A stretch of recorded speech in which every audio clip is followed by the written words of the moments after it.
سلام عليكم. مباراة كانت صعبة بس عندي الونش، انزل بالانترو.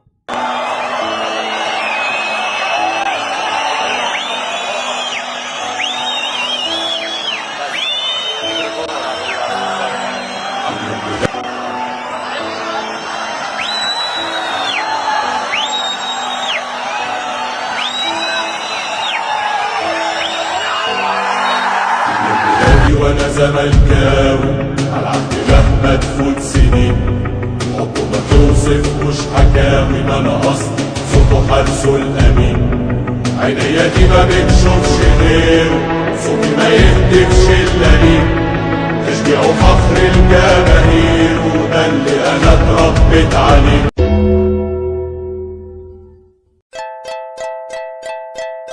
فوز صعب ولكن مليء بالعزيمة والإصرار. نبدأ في التقييم على طول. عواد طبعا تقريبا لم يختبر، ما جالوش غير كام كرة اللي هو طلع من بره الجون يلحقها كأنه ليبرو مثلا، فاديله 9 من 10.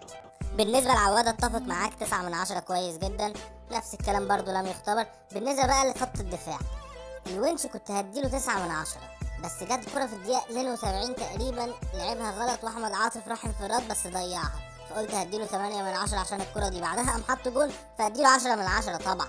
الونش يا ابني ملوش حل، رجل والرجال قليل دي هنلغيها تبقى ونش والأوناش قليل. يا دين النبي ايه الحلاوه دي! بالنسبة بقى لحمزة المسلوسي عمل ماتش كبير طبعا، هديله 9 من 10. والله يا حبيبي 9 حلو قوي، ولا انت عايز تطبل تاني ولا ايه حكايتك؟ وطبل يا عم طبل. لا تعليق. نجم الفريق رجل المباراة الأول. الشوط الأول كنا متعادلين عايزين نكسب، يعمل ايه فيريرا؟ خلي حمزة المسلوسي باك يمين لحد ما الزمالك يجيب جون، ارجع عايز ادافع وامن. حمزة المسلوسي يرجع تاني مدافع تالت واسلام جابر ينزل باك يمين. 10 من 10، ولو في اكتر من 10 من 10 نديها له يا بيه. وطبل يا عم طبل عشان تاكل عيش طبل. بالنسبة لحسام عبد المجيد اكيد انا وانت متفقين 9 من 10. بالنسبة لنص الملعب عبد الغني 2 من 10، بساط كتير خاطئة في نص الملعب، يعني هو ده مش مركزه فنعذره برضه. عبد الغني 5 من 10. يلا بالعند فيك. نخش بقى على بعد كده رؤى 7 كتير 4 من 10. يلا رؤى يالا ترمومتر نص الملعب 3 من 10. بالنسبة لسيد نيمار يعني النهاردة ما كانش قد كده، كان بطيء شوية وبيعطل اللعب فاديله 4 من 10. فتوح كان يعني إلى حد ما كويس 6 من 10. اتفق معاك في فتوح 6 من 10، انما سيد نيمار بقى انا شايف انه عمل ماتش من اجمل الماتشات اللي لعبها مع الزمالك من اول ما صعد. احسن لاعب الشوط الاول عبد المجيد ماتب ونيمار، فبالتالي ادي على نيمار الماتش ده 8 من 10.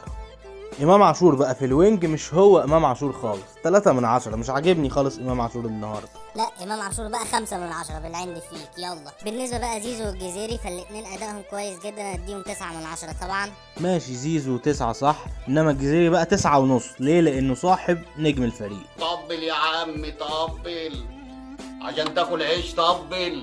باقي اللعيبه اللي نزلت شيكابالا اديله 7 من 10، لعب ماتش كويس. شيكابالا ماتش كويس 8 من 10. باقي اللعيبه اللي نزلت تقريبا ما عملوش حاجه قوي. عبد الله جمعه ليه كوره حلوه كده لعبها بوش الرجل الخارجي على طريقه حمزه المسلوسي لزيزو بس ضاعت في الاخر، فدي عبد الله جمعه 6 من 10. باقي اللعيبه اللي نزلت ما عملوش حاجه. خلص الفيديو، يلا سلام.